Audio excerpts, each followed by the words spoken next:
Путін відклав свій візит до Ердогана і передумав їхати до Туреччини в лютому. Візит, який мав стати для російського президента першою поїздочкою до країни НАТО з початку повномасштабної війни в Україні, перенесено на пізніший термін, повідомило ТАСС із посиланням на турецьке дипломатичне джерело. Візит відкладено. Подробиці поки що невідомі, сказав співрозмовник агентства. Цю інформацію підтвердили джерело РІА Новості в Анкарі.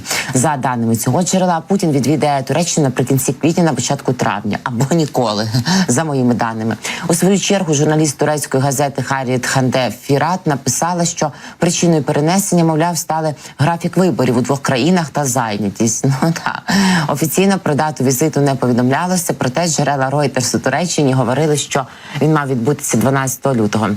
В Кремлі заявили, що підготовка зустрічі Путіна з Ердоганом триває, терміни будуть узгоджуватися.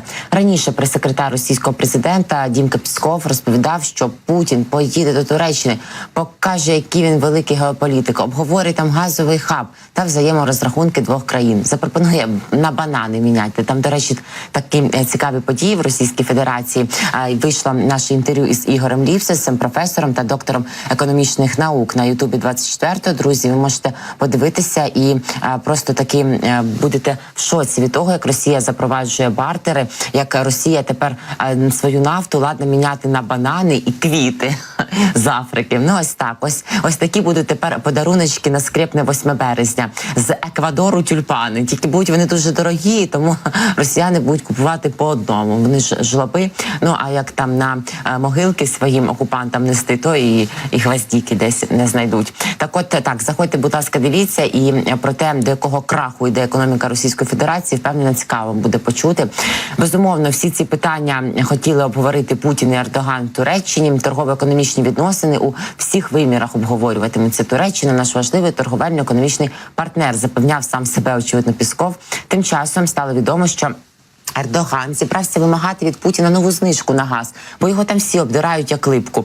Натомість на переміщення з проектом газового хаба, за допомогою якого Кремль сподівається знайти нових покупців російського палива після втрати ключового європейського ринку. При цьому Туреччина вже торгувала великі преференції минулого року, коли державна енергокомпанія «Ботас» її отримала право відтермінувати платежі «Газпрому» на $4 мільярди.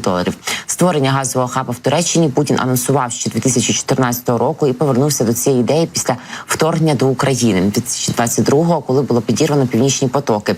Він тоді оголосив, що Росія готова перенести транзитні потужності втрачених у Балтійському морі газопроводів в Чорне море, побудувати там нові трубопроводи та створити в Туреччині найбільший для Європи газовий хаб. Да. Але Путін отримує зазвичай все те, що має назву від частини слова Херсон першою, це все, що він може отримати, то він не отримає тут нічого, очевидно. І ми розуміємо, що відмовився він їхати до Туреччини. Ну, по-перше, через те, що він все-таки боїться, що зіб'ють чи на підльотах, чи в повітрі, чи десь посадять і заарештують його літачок, навіть якби він відправив туди двійника, трійника. І ще ж теж треба заощаджувати, вони ж там не безкінечні. Та? А окрім того, Україна знищила 33% бойових кораблів Російської Федерації в Чорному морі, і тому якось немає козирів, щоб Ердогану показати. Що ж він скаже? В мене немає Чорного моря, в мене немає впливу в Чорному морі, а я можу гарантувати побудову якихось хабів і трубопроводів.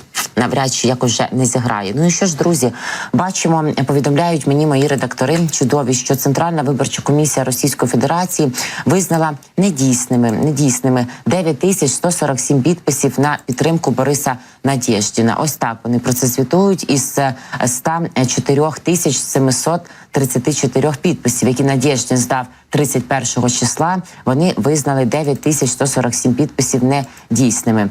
Чи вдасться все-таки їх якось оскаржити Надєждіну, чи вже не вдалося взагалі? Будемо ми зараз з вами стежити. Бачимо, що ось 5 кандидатів, які здавали ці підписи. Надєждін здав доволі багато. Він стверджує сам, що насправді, він, правда, каже, знаєте, він такий вашим і нашим. Він каже, в мене взагалі до претензій до Центральної виборчої комісії Російської Федерації немає. Вони просто виконують свою роботу і, там, підписюшки, може, нерозбірливі, говорить він, то вони перевіряють. Але водночас і обурюються, бо каже, як же ж то ясно, що там Ростов-на-Дону написано, а вони кажуть Ростов-на-Дому. Я нагадаю, що Борис Денис Надєждін відніс 31 січня, в останній день, коли можна було подавати підписи, 104 734 підписи зібрані на нього. Підписи він збирав в перші тижні січня. Спершу ходили його представники штабу по домівках, збирали, але потім, коли його кандидатура почала набирати популярності, ажіотаж навколо неї фактично зростав, люди самі почали ставати у черги величезні, довжелезні, показував їх Надєждін, показували їх російські опозиційні медіа, і люди стояли годинами, ставлячи за нього підписи для того, аби його зареєструвала Центральна виборча комісія Російської Федерації. І дехто з них говорив, що ті години, проведені в чергах за Надєждіна, стали найщасливішими годинами в їхньому житті.